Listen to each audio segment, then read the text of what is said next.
definitely the least South African Rugby World Cup snack that you could bring to a rugby watching party, but here we are. My brother's going to be so upset with me seeing all these videos of me wearing his jersey every day in these videos, but anyways. I'm going to try and make onigiri from scratch for the first time ever in my life, and we're going to figure it out together, okay? So I have all of the ingredients. We're going to try and figure it out. I got some QP mayo this morning. This was 112 rand. I got an avo. I got some spring onions, some spicy kimchi. This is from Food Lovers, just a little like taster pack. Sushi rice was gifted to me from my gran. And to speed everything along a little bit, I actually cooked some earlier. I washed it, rinsed it, you know, boiled it, steamed it, let it cook, and then mixed it with a little bit. I don't have like mirin, which is what you're supposed to mix into sushi rice, and I wasn't going to buy any, so I just did some rice vinegar, some salt, and a tiny bit of sugar, and mix that in there. So this rice is nice and cold now and sticky. I'm going to make an Asian inspired tuna mayo onigiri. So I'm going to mix, where's my tuna? Now you can make this with anything. You can make it with salmon if you want to. That would be incredible. Mini shrimp or prawns. But I'm going to keep it simple. I'm going to do a tin of tuna. I'm going to do the tiniest touch of sesame oil, just because I don't have sesame seeds, and I would have loved to have rolled my onigiri in sesame seed roller. But anyways, a brand new bottle of QP mayo. This is the first time I've ever bought QP mayo for my house, guys. Ever. It's always been like way too expensive. I love QP mayo in the restaurants and when I get sushi, but I'm like, I never want to actually pull the trigger and buy for the house because I know it's delicious. I'm going to put on everything. It's going to last me 2 flippin' seconds.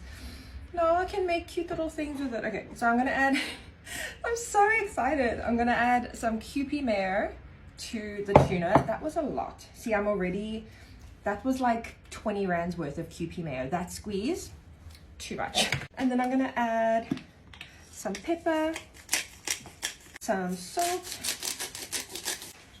and some crushed chili flakes. I'm going to chop some spring onions. So I am busy making this onigiri to take with me to my friend Nina's house for the rugby, because we're going to go stream the rugby there. I don't want to take a whole tray bake or like a whole dinner there. I've had lunch. I'm not that hungry. It's just for later while the rugby's going on. It's almost 5 o'clock now, so I'm going to rush to her house. She's right around the corner. I have a coffee for energy. I've got some snacks to take with me, and I'm going to take this onigiri with me so that I can like easily unwrap it and snack on it while we watch the rugby. I'm going to chop up some spring onion right into that tuna mayo mixture, and this is going to be our onigiri filling. Oh my word, sushi mayo makes everything so much better. Okay, now folding the onigiri is the part that I suckle with. I think I'm quickly going to go Google it. I'll be back. Okay, I'm going to have to fold this in little parts as I watch the video. I'm going to do it as I go along. So first mistake is that I don't have tin foil. So I'm going to use wax paper, which I'm sure will be fine. The tin foil kind of like is easier to fold and it stays in place. It doesn't like move like this, but it'll be fine. It will all be fine. Everything will be fine. She splits it in half. Let me do it this way. She splits it in half lengthways, just like that.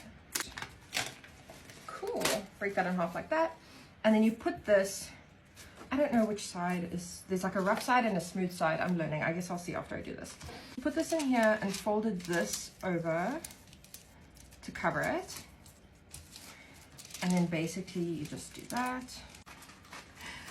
Why did I not dry the counter before I did this? See, this isn't going to work because I can't tear this the same way I would tear tin foil.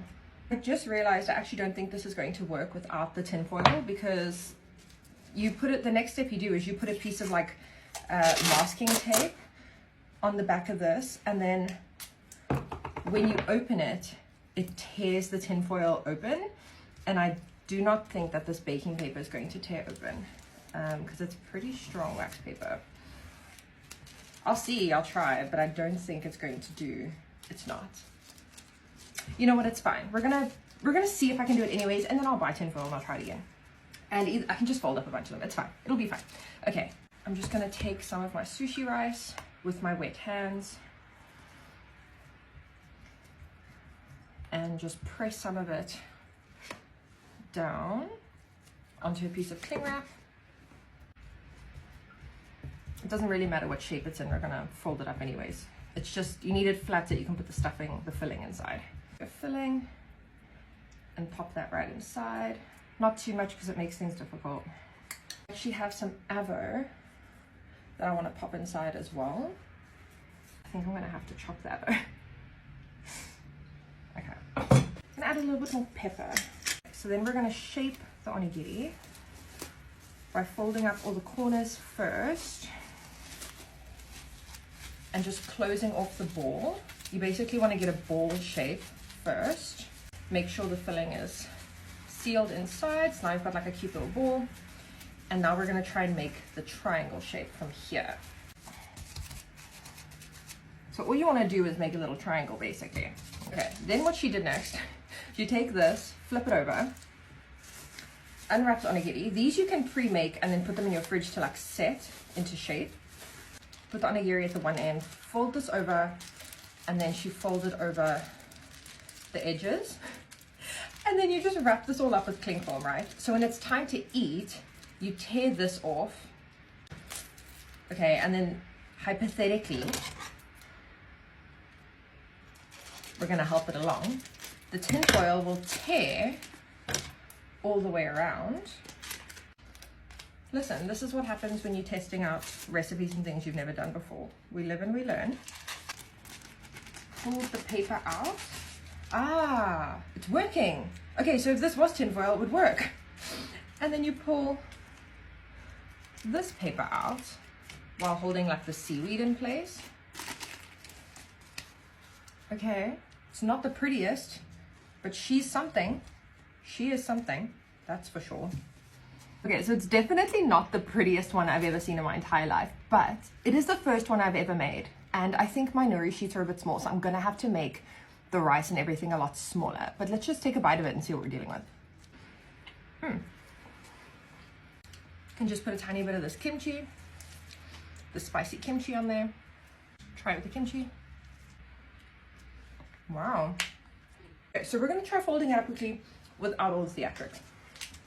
So let's shape another one. Okay, so I'm gonna flatten out some rice. I'm gonna pop some avo in there. And then in this one, I'm actually gonna put some of the kimchi inside. And then some of that delicious tuna filling. There we have our log.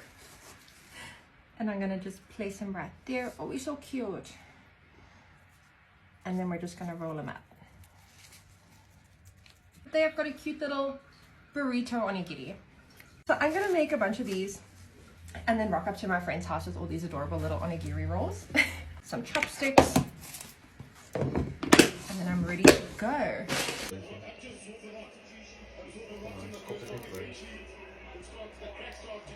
Well, no, never mind.